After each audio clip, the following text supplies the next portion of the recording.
Thanks everyone, and thanks for the diaspora and the jury members here. How many of you are using basically AI? How many of you are expert users of AI?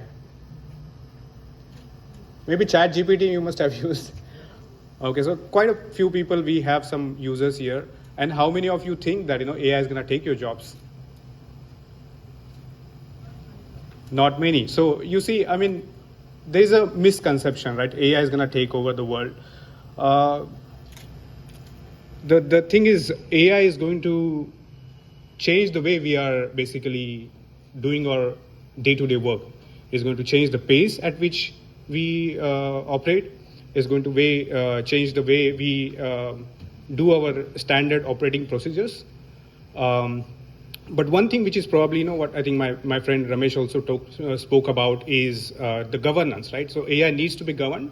We don't want AI to operate in a way where it is not governed. Currently, all the world, all bigger companies, larger companies, they are working on building AI.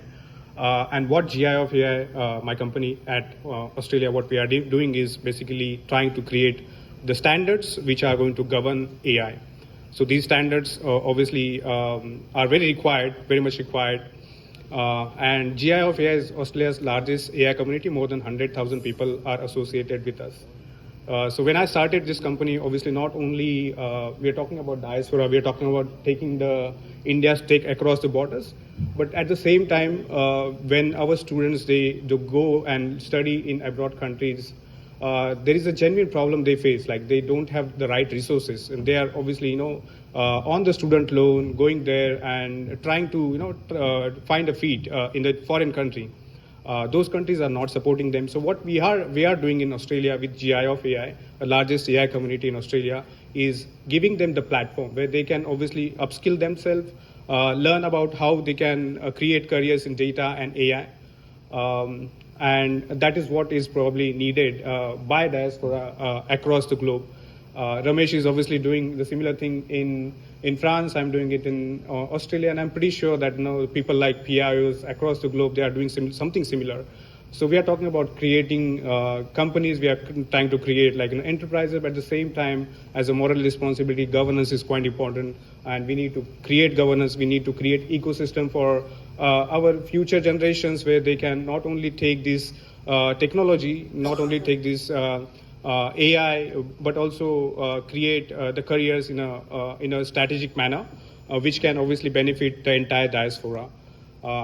So apart from that, I would like to just talk about my own background. So I came from NIT Allahabad. I studied from NIT Allahabad in electrical engineering. Did most of my career was in Southeast Asia. I was vice president for Bank of America in Singapore. And while all doing that, I got an opportunity to move to Australia. And it's funny, I talk about it today because it's all being resourceful, right? When you are in a foreign country, being resourceful is very, very important. And when I was in Australia, all of a sudden COVID started. And I figured out what I was doing in the banking was obviously AI, trying to do the anti-money laundering or fraud detection.